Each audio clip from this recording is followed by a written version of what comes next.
ओम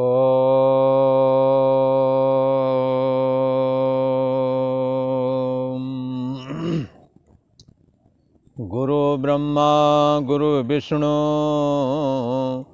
गुरुदेव महेश्वरा गुरु साक्षात् परम ब्रह्म तस्मै श्री गुरुवे नमः।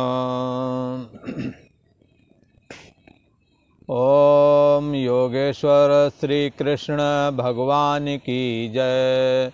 ऐं सरस्वत्यै नमः।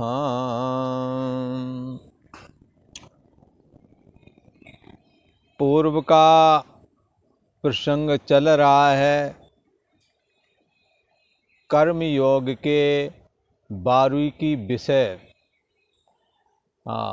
कर्म योग का एक बारीक जो पॉइंट हैं, सूक्ष्म बातें, तात्विक बातें, ये चौथे अध्याय में कथन की गई हैं।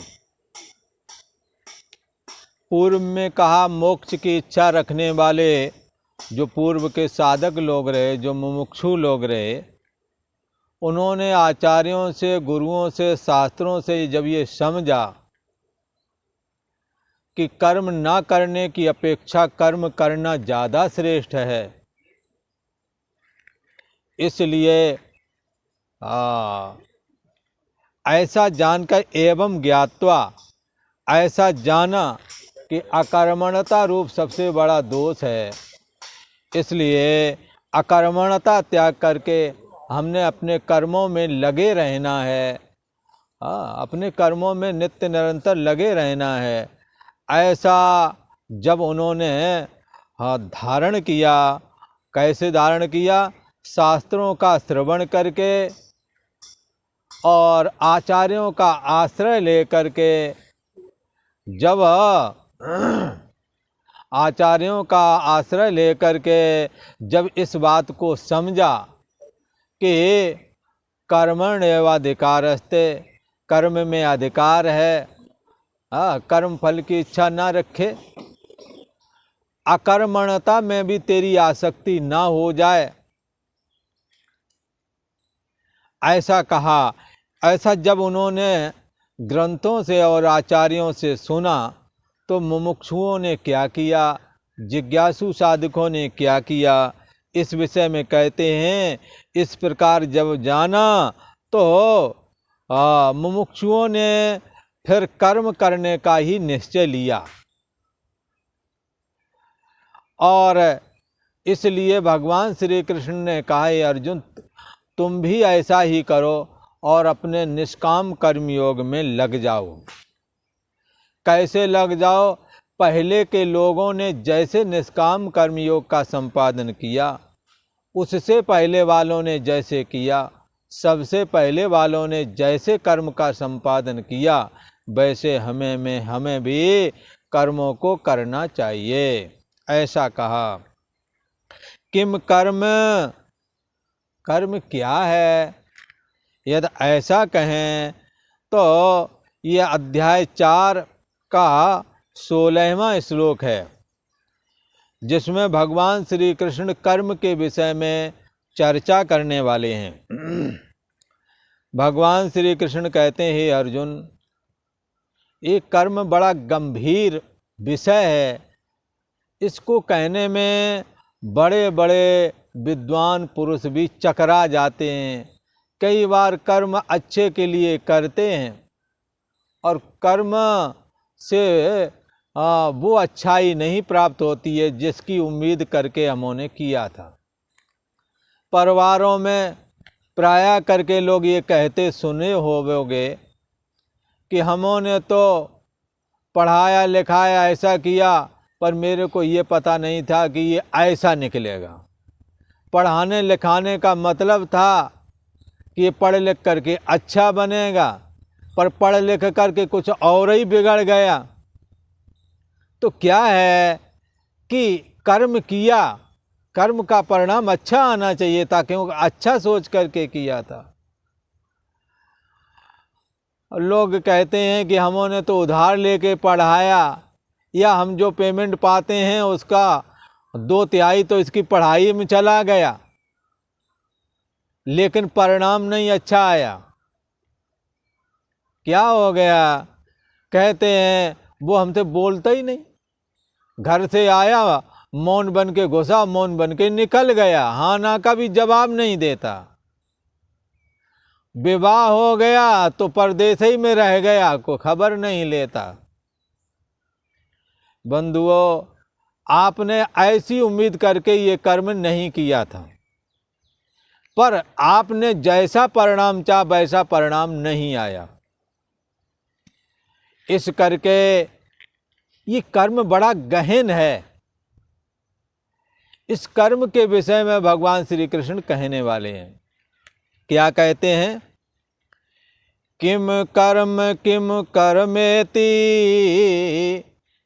कवयो अपि अत्र मोहिताः तत्ते कर्म प्रवक्ष्यामि यज ज्ञात्वा मोक्षसे शुभात्।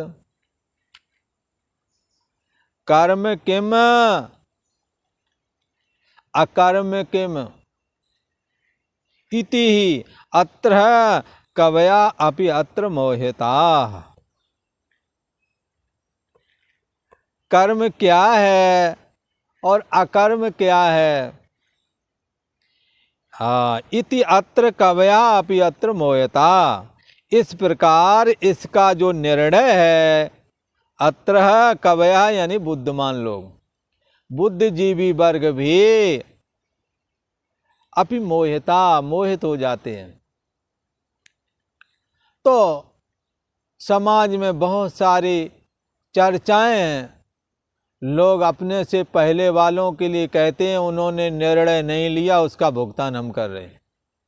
उन्होंने समय पे ऐसा निर्णय नहीं लिया, उन्होंने, और उस समय के जो लोग थे उन्होंने निर्णय अपने हिसाब से ठीक लिया होगा कि जिसमें उन्हें अपना हित दिखता होगा, पर आज वालों को लगता वो निर्णय गलत था।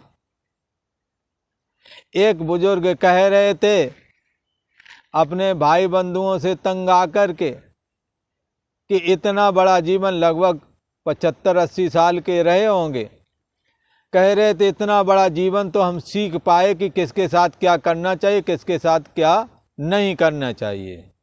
लगता है जो हम करते रहे पढ़ाई लिखाई ब्याह शादी, इनके ये हमारे सर पे चढ़ रहे हैं, हमारे ही आपत कर रहे हैं। लगता है इतना ही जीवन और मिले तो हम इसको ऐसा न करके इनका उल्टा करें। पर बंधुओं, ये सोच गलत है। अच्छा करना चाहिए। अब अच्छा आपने किया, अगले ने आपको वैसा परिणाम नहीं दिया या वैसा व्यवहार नहीं किया जैसा आप चाहते थे, तो इसका मतलब ये नहीं कि आप गलत करना चालू कर दें, तो और दुखी होवेंगे। जन्मांतर में जैसा हमने कर्म किया है वैसे ही हमें कर्म का फल आ रहा है, इसलिए अच्छे कर्म करो। इसलिए कबीर दास ने एक बात कही कि आप अच्छे कर्मों को करो और अंत में यदि आपको उस अच्छे कर्मों का नतीजा ठीक ना आवे, जैसे आपने अपने बच्चे को, और कोई कोई तो अपनी ज़मीन गिरवी रख के पढ़ाते हैं, भला पढ़ाया है लोगों, तो अब ऐसे लोगों को भी बड़ा अधिकारी बन गया। जब गया पिता गया तो फटा नुचा तो था ही, वो अधिकारी बन गया, तो उसको वो वहाँ से चला गया। अगर मिलेंगे तो लोग कहेंगे कि ये इनका बाप है, इनका पिता है ये। अब ये आप देखिए कि कर्म का नतीजा वो नहीं आया। उसने तो उधार लेके ज़मीन गिरवी रख के पढ़ा दिया। अब वो मिलने के समय उनकी इज्जत डाउन हो रही है।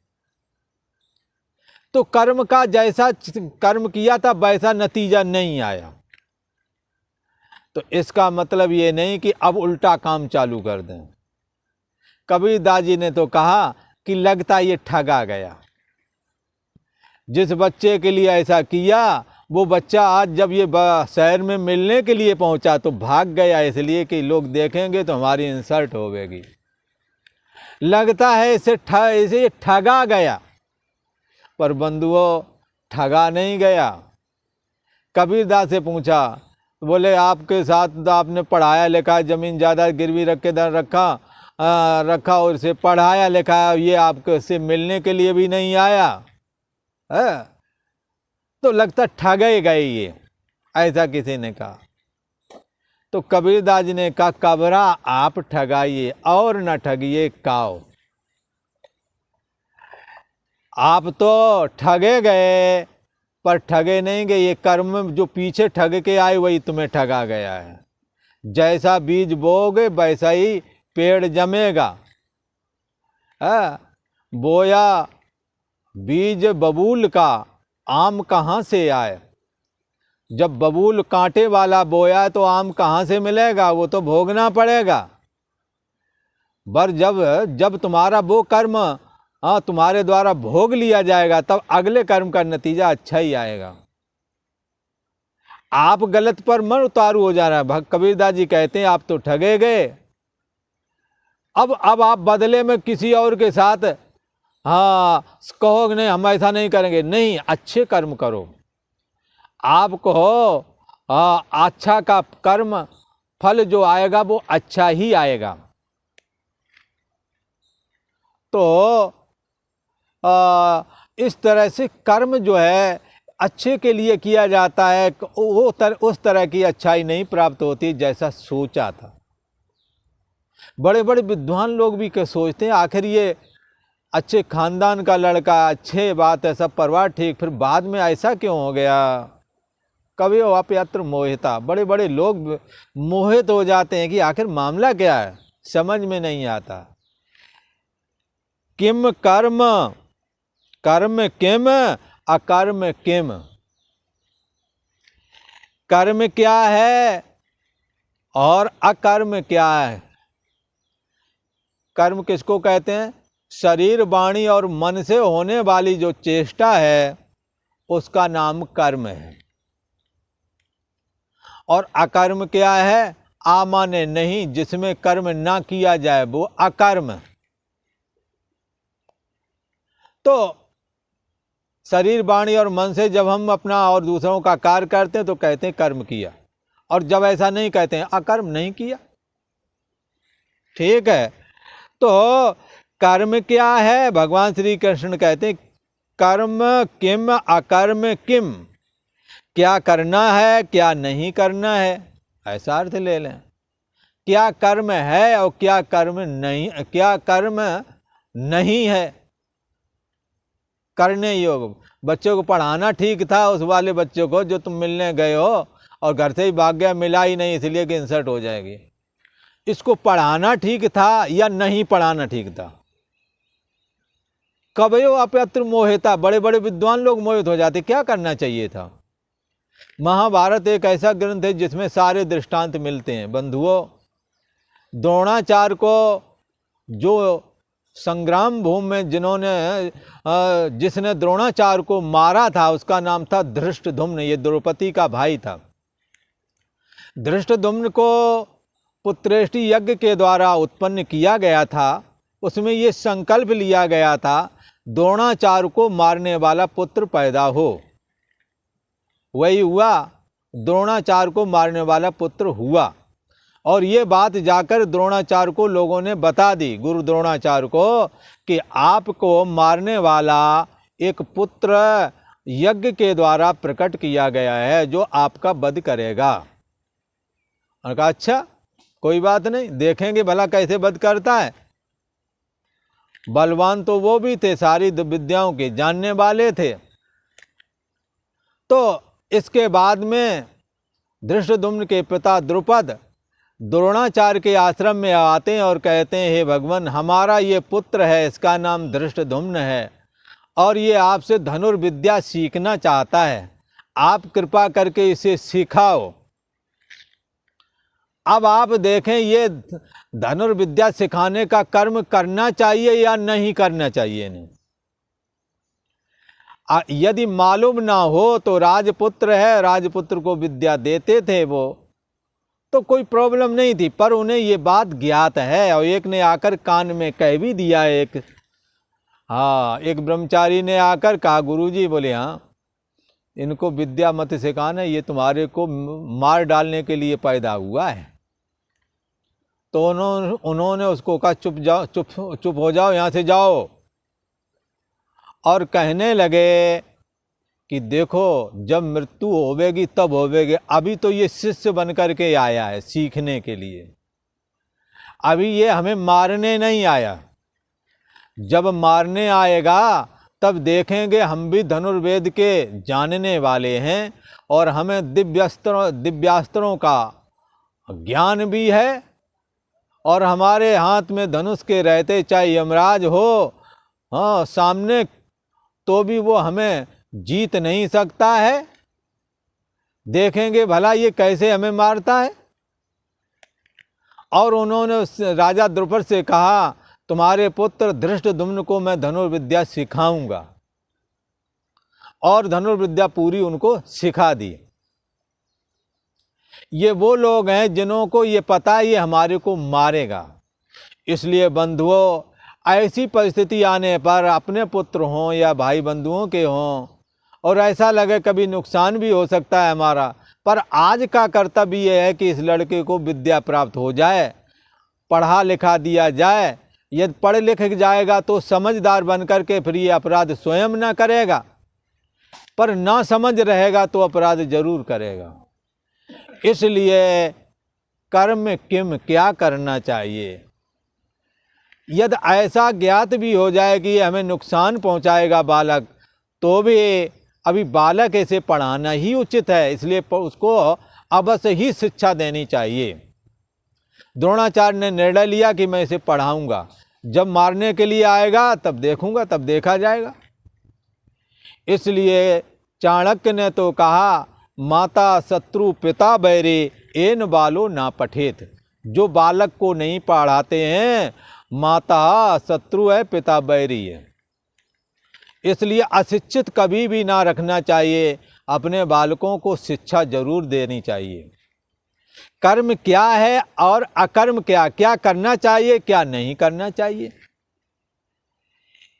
इति अत्र कव्या अपि मोत्रा, बड़े बड़े विद्वान भी मोहित हो जाते हैं, पर जो शास्त्र मर्यादा से बंधे हुए हैं वो तो अपने कर्तव्य कर्मों को करते हैं, चाहे मृत्यु भी क्यों ना आ जाए। बड़े बड़े विद्वान लोग भी इस विषय में मोहित हो जाते हैं। इसलिए हे अर्जुन, तत्कर्म ते प्रवक्ष्यामि। इसलिए हे अर्जुन, वह कर्म मैं तत्व से तुझे भली भांत प्रवक्ष्यामि, हाँ अच्छी तरह से तुम्हें समझा के कहूँगा उस कर्म के विषय में, जिसके विषय में क्या करना चाहिए क्या नहीं करना चाहिए। बड़े बड़े विद्वान भी मोहित हो जाते हैं, वह कर्म का तत्व मैं तुझे भली बात बताऊंगा। यद यत ज्ञात्वा अशुभात मोक्ष से, यदि तुमने कर्म का तत्व समझ लिया तो अशुभात, हाँ अशुभ क्या है इस दुनिया में, अशुभात मोक्ष से, अशुभात मोक्षते, अशुभ से तुम्हारी मुक्ति हो जाएगी। बोले अशुभ क्या है इस दुनिया में। इस दुनिया में सबसे ज़्यादा अशुभ है तो कर्मों का बंधन, जिसकी वजह से पुनरप जननम पुनरप मरणम पुनरप जननी जठरे शयनम, बार बार जन्मना, बार बार मरना, बार बार माता के उदर में उल्टा लटकना, ये सारा का सारा सिलसिला कर्म के बंधन की वजह से होता है। इसलिए ये कहते हैं तुम्हें, हाँ कर्म क्या है, इसमें बड़े बड़े विद्वान मोहित हो जाते हैं। इसलिए कर्म का तत्व मैं भली भांति समझा के तुमसे कहूँगा, और जिसे जान करके तुम अशुभाद मोक्ष से, हाँ इस कर्म बंधन से, हाँ मोक्ष से मुक्त हो जाओगे, ऐसा कहा। हाँ कर्म का बंधन क्या है, किसी ने कहा महाराज जी कर्म के बंधन से मुक्त हो जाएंगे। तो कर्म दो प्रकार का फल लाता है। एक तो यदि कर्म के द्वारा किसी का उपकार किया तो उससे पुण्य बनता है। वो पुण्य यदि कामना युक्त होवेगा कि मेरे को इसका फल मिले, तो उसका फल स्वर्ग प्राप्त होता है। और कदा ये छोटे मोटे पुण्य से नहीं, जब ज़्यादा करोगे परोपकार तो स्वर्ग मिलेगा। छोटे मोटे से तो यहीं पर आपकी इज्जत बनने लगेगी, लोग सम्मान करेंगे कि अच्छा आदमी है, दूसरों के काम आता है, यहाँ भी प्रशंसा के पात्र बनोगे। और आप लोगों आप परोपकार करते हैं, आपके पास और भी लोग आएंगे, कहेंगे तुम्हारे पास यदि पैसा कम हो तो ये लो और बढ़ाओ काम, या और अच्छा काम करो, गायों को चारा डालो, गरीब गुरुओं की मदद करो, हाँ, और रोगी दोषी के लिए दवा आदि का इंतजाम करो, पढ़ाई लिखाई में खर्च करो। ऐसे ही काम करने वाले लोग जो है ना, जो है उनके पास लोग जिनको वक्त नहीं पर पैसा है, वो पैसा उन्हें देते हैं कि तुम करो खर्च को इन कामों के लिए। तो यहाँ जो परोपकार करते हैं उनकी यहाँ इज्जत है, और लोग भी उनको मदद और देते हैं। अपना पैसा तो वो लगाए रहे और देने वाले पहुँचते हैं। इसलिए परोपकाराय सताम विभूतया, ऐसे लोग संत पुरुष कहे गए, सज्जन पुरुष कहे गए हैं। ये परोपकार के लिए ही मानो जन्म लेते हैं। पर जब परोपकार ज़्यादा हो जाता है तो शरीर शांत होने के बाद स्वर्ग सुख भी उनको प्राप्त होता है। तो अब ये देखो, परमात्मा से पुण्य ने नहीं मिलाया, पुण्य ने यहाँ सुख दिया और स्वर्ग में सुख दिया। और यदि पाप कर्म बन गया तो यहाँ दुख हुआ, यहाँ निंदा के पात्र बने, लोगों के द्वारा प्रताड़ित हुए, अपमानित हुए, और वहाँ पर जा कर के भी नरक भोगना होता है। और इस जीव का प्रयोजन है परमात्मा की प्राप्ति करना। यदि तुमने परमात्मा की प्राप्ति करना है तो कामना युक्त पूर्ण कर्म और ये निषिद्ध कर्म, इन दोनों का त्याग करना चाहिए। निषिद्ध कर्म तो कभी करना ही नहीं चाहिए। यदि मोक्ष की इच्छा है तो फिर निष्काम कर्म करना पड़ेगा। और यदि तुम्हें मोक्ष की इच्छा नहीं, तुम्हें केवल कामना ही है, तो हमें संसार में सुखी रहना है, हमें कर्म ने जो कर्म किया उसका फल मुझे प्राप्त हो, यदि ऐसी इच्छा है तो आप अपने कर्मों को कामना युक्त भी कर सकते हैं, उसका फल आपको प्राप्त होगा। इसलिए ऐसा कोई कर्म नहीं जिसका कोई फल ना हो। और कर्म यदि आपने किया है तो उसका फल आपको अवश्य ही मिलेगा। न भुक्तम चीयते कर्म कल्पकोट शतैरपि अवश्य में भोक्तव्यम कर्तम कर्म शुभाशुभम। आपने जो कर्म शुभ अथवा अशुभ किया है वो आपको अवश्य ही भोगना पड़ेगा। और वो आपको भोग दिए बगैर चाहे 100 कल्प क्यों ना बीत जाएं, पर वो आएगा घूम के आपको। अपना आपने जो कर्म किया उसका फल भोगाने के लिए आएगा। आपको कर्म अपना भोग देगा, आपको भोगना ही पड़ेगा। चाहे अच्छा कर्म हो और चाहे गंदा कर्म हो। गंदा कर्म का दुख भोगना पड़ेगा, अच्छा कर्म का फल सुख भोगना पड़ेगा। पर परमात्मा प्राप्ति यदि करनी है तो परमात्मा को तुम्हारे अच्छाई से कुछ लेना नहीं, तुम्हारे को बुराई से कुछ लेना नहीं। तुमने अच्छाई की है उसका सुख तुम्हें मिलेगा, तुमने जो बुराई की है उसका गंदा फल और दुख भोगना पड़ेगा। पर भगवान की प्राप्ति के लिए तो परमात्मा की भक्ति चाहिए, निष्काम कर्म फल, निष्काम कर्म योग चाहिए। तो जिसके द्वारा वैराग होगा, वैराग के द्वारा ज्ञान होवेगा, परमात्मा के प्रति प्रेम होवेगा, भक्ति होवेगी। परमात्मा को प्राप्त करने वाले को चाहिए वो कर्म फल से बचे, कामना से बचे, और निषिद्ध कर्मों को तो कभी करे ही नहीं। तो फिर क्या होवेगा, उसे परमात्मा की भक्ति प्राप्त होवेगी। तो इस तरह से ये गीता का जो चौथा अध्याय है इसका ये 16वां श्लोक है। किम कर्मेति कवयो अपयत्र मोहिता तत्ते कर्म प्रवक्ष्यामि यज् ज्ञात्वा मोक्ष से शुभात्।